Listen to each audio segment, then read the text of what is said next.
November 1943, Tehran. As Allied leaders met to plan the next phase of World War II, Soviet commanders privately confronted a reality that would remain politically sensitive for decades. The Red Army's growing mobility depended heavily on foreign aid. By this stage of the war, Soviet forces had halted the German advance and were preparing to push west. But winning battles required more than soldiers and tanks.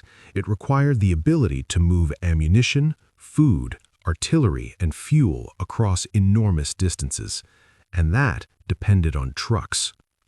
When Germany invaded the Soviet Union in June 1941, the Red Army suffered catastrophic losses. Entire formations were encircled, equipment was abandoned, and hundreds of thousands of vehicles were destroyed or captured. Soviet industry, already under pressure, struggled to replace them while factories were evacuated eastward. The result was a logistical crisis. Artillery often relied on horses. Infantry marched long distances on foot. Supplies piled up near railheads because there simply weren't enough vehicles to move them forward. Then Allied Lend-Lease aid began to arrive. Through Arctic convoys, Pacific shipping routes, and especially the Persian corridor via Iran, thousands of vehicles entered Soviet service.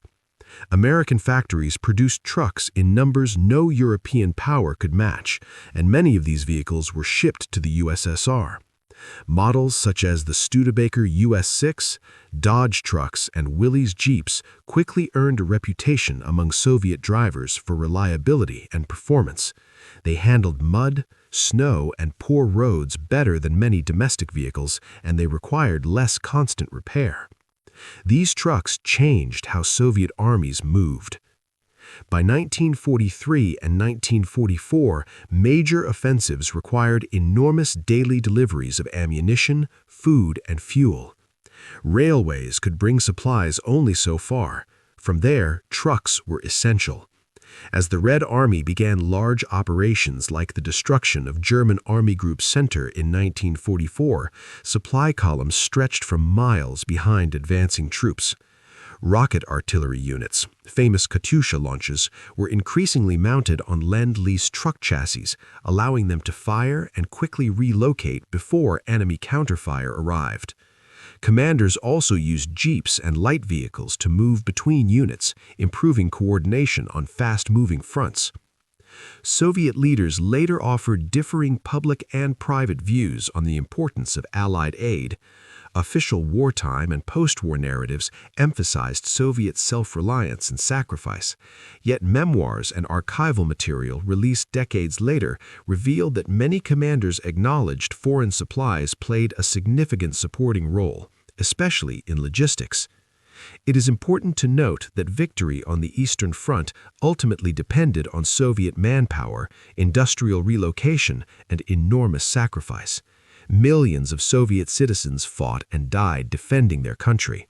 However, Lend-Lease assistance, vehicles, locomotives, food supplies, raw materials, and machinery helped sustain operations during critical phases of the war. By the final push into Germany in 1945, the Red Army was conducting massive offensives across hundreds of kilometers. Moving shells, fuel, and reinforcements depended heavily on a transportation network in which imported trucks formed a significant portion. After the war, political tensions of the Cold War discouraged open acknowledgement of Allied cooperation.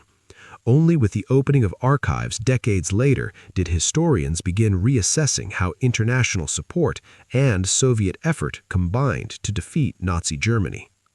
In the end, the story is not about diminishing Soviet victory, but understanding how modern wars are fought. Courage and sacrifice on the battlefield must be matched by industrial power and logistics behind the lines. And in World War II, many of the wheels carrying supplies toward Berlin were built far from the Eastern Front.